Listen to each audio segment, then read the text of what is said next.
Bor yo'g'i 10 ming so'm ketadi, 10 ming so'm. Videolarimiz yaxshi prosmotr yig'sa, antifriz bachokda tozalashni, qanday uy sharoitida tozalashni ko'rsatib o'taman. Qizaloq bo'lsa, layklar bo'lsa, yaxshiroq bo'ldi deb o'ylayman. Qotirib qo'ymaydi. Agar benzinda qilib yuvaman deyotgan bo'lsanglar, benzinda yuvsanglar, benzinda qotib qoladi. Assalomu alaykum, hurmatli chambarakdoshlar. Sizlar Aravasoz kanalidasizlar. Sizlar bilan Asilbek. Bugun sizlarga uy sharoitida arzonga motorni tozalashni o'rgatib qo'yaman. Ya'ni motor ust qismlarini oddiygina mana shu vosita orqali. Bu vosita nimaligini videoni oxirida aytaman. Qiziqroq bo'lsa oxirigacha ko'ringlar, videoni like bosinglar. Sizlarga tozalash jarayonlarini ko'rsatib boraman. Qani ketdik.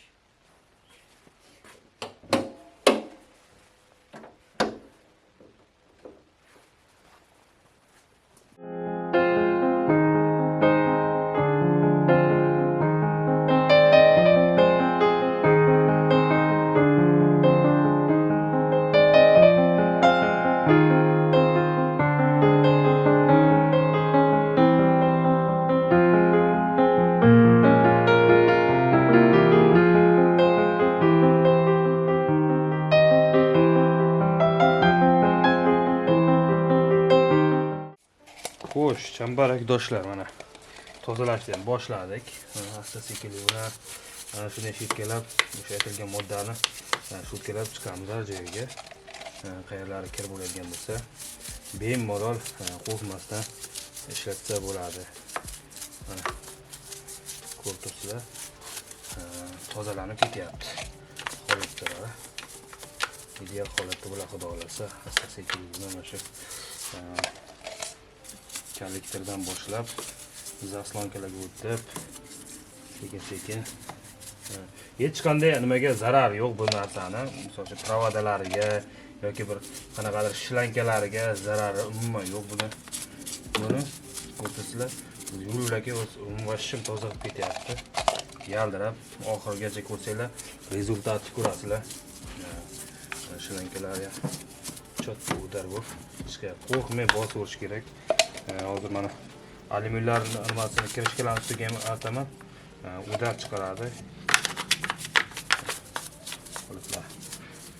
Videoni kuzatishda davom etinglar. Asta-sekinlik bilan narashni boshlayveramiz.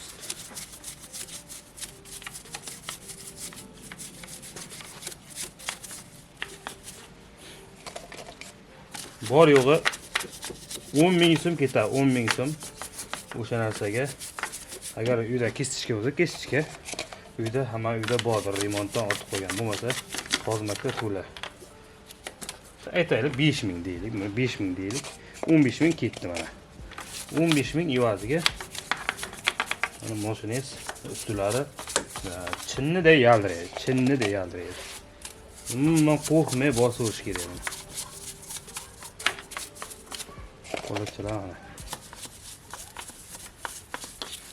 Hurmatli chambarakdoshlar, qanday masalalar qiziqtirayotgan bo'lsa, avtomobil to'g'risidagi motor sohasi bo'yicha qiziqtirayotgan savollar bo'lsa, motor xidoyi sohalari bo'yicha bemalol kommentariyaga yozishingiz mumkin. Qo'ldan kelgancha, bilganimcha, bilimlarimni ayamaman, maslahatlarimni berib boraman. Kommentariyada o'z fikrlaringizni, savollaringizni qoldirsanglar, men bilganimcha javob qaytaraman. Sizlarga vaqt bo'lsa, mana holatni ko'ryapsizlar. Mana bu qilgan joyimiz qop-qora o'tirganlari.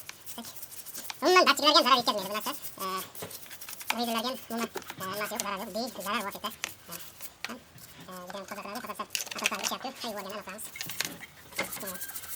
Maslahatim shu, vosita bilan yuvgan ma'qul motorda. Ya'ni suv bilan yuvishadi, bir xil provodalar, ochiqroq joylar bo'lishi mumkin yoki ushlarga ilib qolishi mumkin. Trambulerlarga emaga tortmaydi.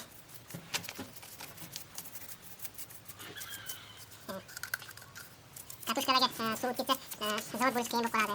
Ba'zi bir datchiklarga nima chiqib qolsa, nam tegib qolsa, suv chiqib qolsa, unda ham qiyin bo'ladi. Qo'ldan kelgancha, qo'l borgan joylargacha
Endi bironta latta bilan artib olamiz. Nima qilgan joylarimizni, surtgan joylarimizni.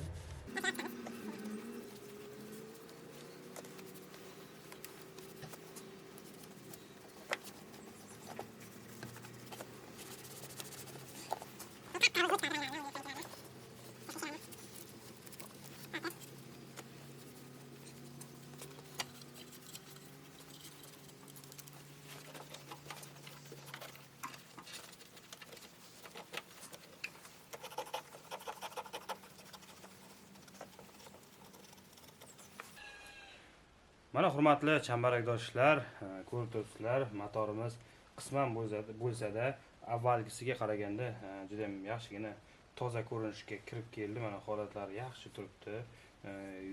Chim yuvilgandan ko'ra shu nima bilan qilingan ma'qul deb o'ylaman.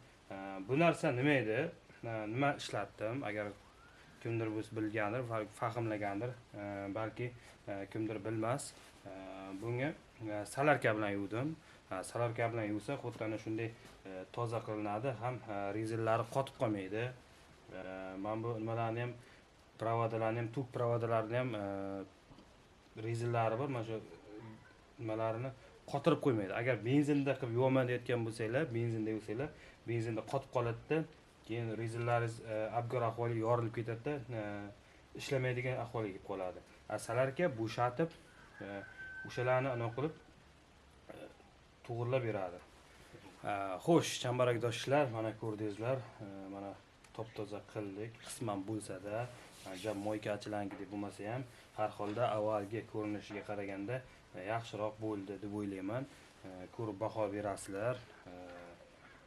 Agarda suv bilan yuvadigan bo'lganimizda ochiq provodalari, toklar bo'lishi mumkin, zamikaniya bo'ladi. Katoshkalarga suv tegib qolsa, zavod bo'lishi qiyin bo'lib qoladi. Xullas, mana shu narsa bilan yuvilsa, polni attidor hamma joyidan yechib, nima qilib yuvsa, top-toza, suvdan ham zo'r top-toza qiladi, ham ranglarini ham ochadi, blestik beradi. Bu narsa nima edi? Ko'p cho'zayotmayman. Balki o'zi ustalar ko'rib birdan bilgandir-ku. Bu salarka, har doimgidek. Salarka nima xususiyati bor? Mana ko'rib turganlaringizdek, ham tozalaydi, ham blestik beradi, ham bu shilanglarni, provodalarni qotirib qo'ymaydi. Agar benzin bilan yuvadigan bo'lsanglar, sizlar benzinda qotib qoladi. Benzin yuvganlaringizdan keyin shilanglar tez iskirishga kelib chiqadi va yorilib, qotib qolish nimasiga kelib qoladi. Mana bunda yuvsanglar, salarkada yuvsanglar, salarkada unaqa narsa bo'lmaydi. Chunki bo'shgina, miyaqlik va blestiklik beradi. Mana shunday holatga olib keladi. Hali ham shoshib nima qildim, iloji boricha videoga nima qildim. Agar obdon o'tirib tozalasangiz, chotki bo'ladi, diddagidek udar chiqadi. Keyingi videolarimizda nasib bo'lsa, agar shu videolarimiz yaxshi prosmotr yig'sa, antifriz bachokda tozalashni, qanday uy sharoitida tozalashni ko'rsatib o'taman. Qiziqroq bo'lsa, layklarni bosinglar, kommentariy o'z fikrlaringizni qoldiringlar. Motor sohasi bo'ladigan sohada qanaqadir savollaringiz bo'ladigan bo'lsa, bemalol kommentariyaga yozinglar. Qo'ldan kelgancha, bilimim yetgancha javob qaytaraman. Biz bilan bo'ling. Layklarni ayamanglar. Kommentariyada fikrlaringizni kutib qolaman. Keyingi videolarda ko'rishguncha salomat bo'linglar. Sizlar bilan Asilbek bo'ldi. Sizlar Arvosoz kanalida edingizlar. Xayr, chambarakdoshlar.